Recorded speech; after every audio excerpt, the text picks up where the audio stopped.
He woke up this morning, got dressed, made coffee, answered messages, drove to work, smiled when someone made a joke, said he was fine when someone asked, and nobody, not a single person around him, had any idea. Because inside that man, something is quietly breaking. Not dramatically, not in a way that shows, not in a way that would make anyone stop and ask the real question.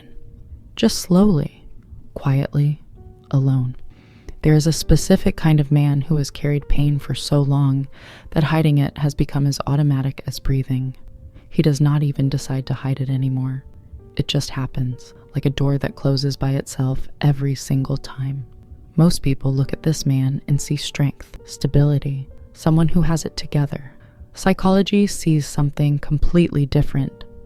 And what science has discovered about what is actually happening inside that man's mind will change the way you understand yourself or every quiet, strong man in your life forever. We have a story we tell about men and pain. The story goes like this. Strong men don't show weakness. Real men handle things. If he's not talking about it, it must not be that bad. He's fine. He's always fine. This story is not just wrong. According to decades of psychological research, this story is quietly destroying men from the inside out. In 2019, the American Psychological Association published a landmark report on traditional masculinity and mental health. What they found after analyzing data from hundreds of thousands of men across multiple countries was deeply uncomfortable. The men who conformed most strongly to the belief that pain should be hidden were significantly more likely to suffer in silence for years, more likely to reach a breaking point nobody saw coming, more likely to be destroyed by something that could have been healed if anyone had known it was there. The strongest looking men were often the ones carrying the heaviest weight, alone.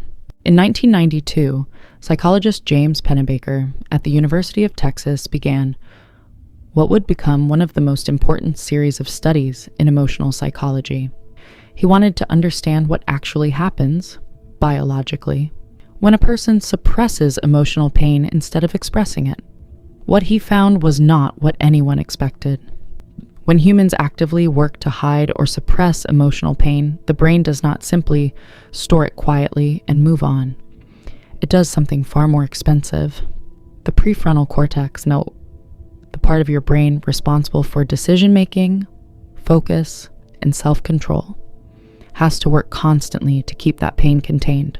Every hour, every day, whether you are at work, at dinner, driving, trying to sleep, a portion of your cognitive resources is permanently redirected to the single task of keeping that door closed. Pennebaker called this the work of inhibition, and what his research showed was devastating in its simplicity. The longer a man suppresses pain, the more mental energy it consumes, the more exhausted he becomes, the less capacity he has for everything else. Focus, patience, joy, connection. He does not feel sad exactly. He feels tired, deeply, constantly, inexplicably tired.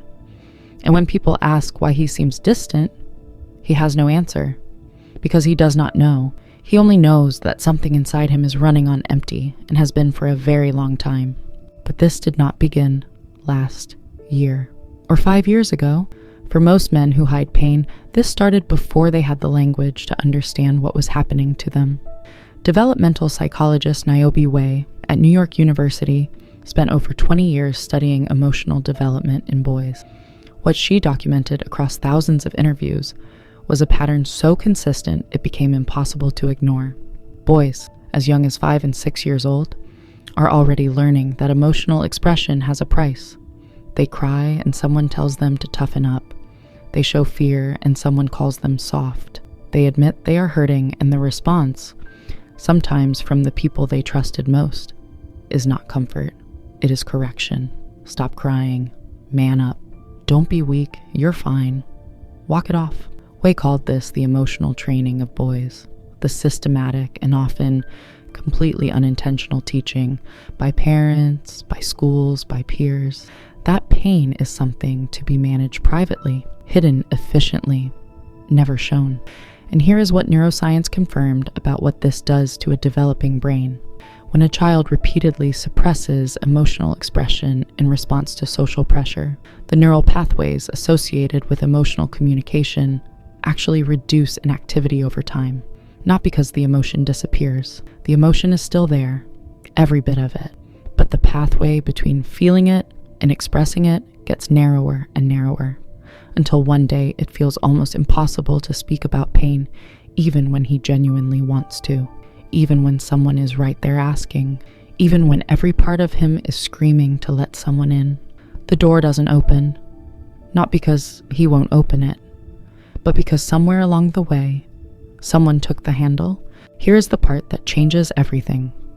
Pain that is never spoken does not disappear. It does not dissolve with time the way we tell ourselves it will. It does not get weaker just because we get better at hiding it. It moves.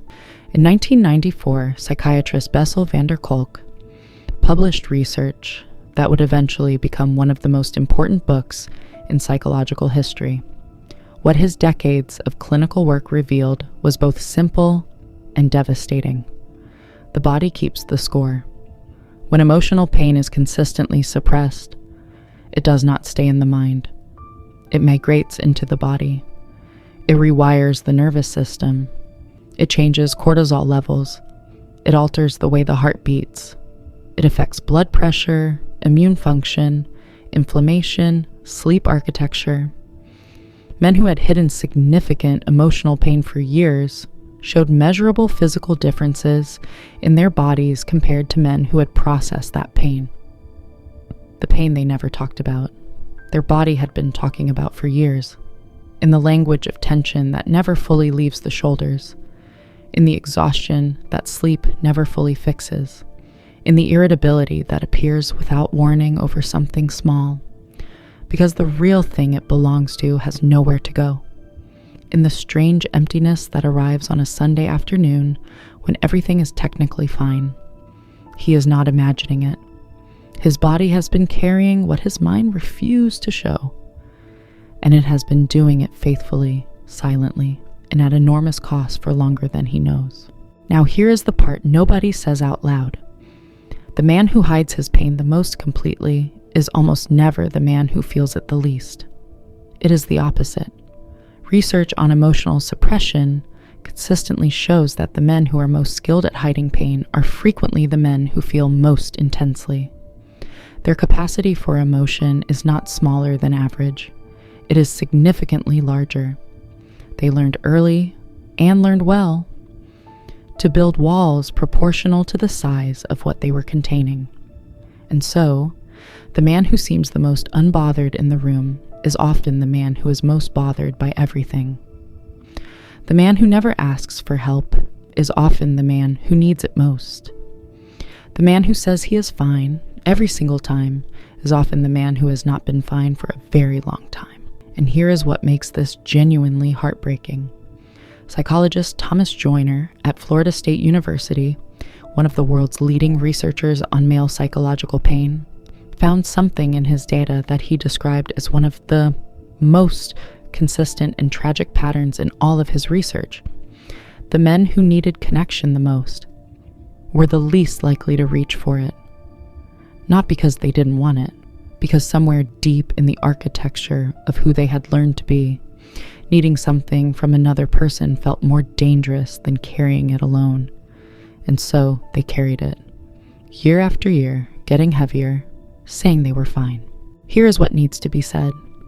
What this man does, the carrying, the containing, the showing up every single day for everyone around him while something inside him quietly bleeds, is not weakness dressed up as strength.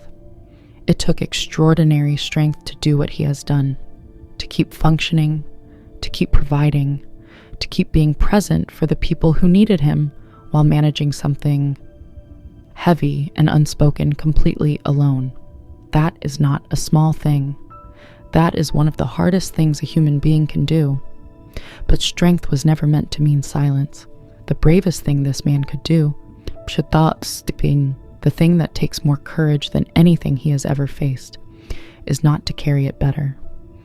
it is to put some of it down, not all at once, not dramatically, not in a way that collapses everything he has built, just one honest conversation with one person who has earned the right to hear it.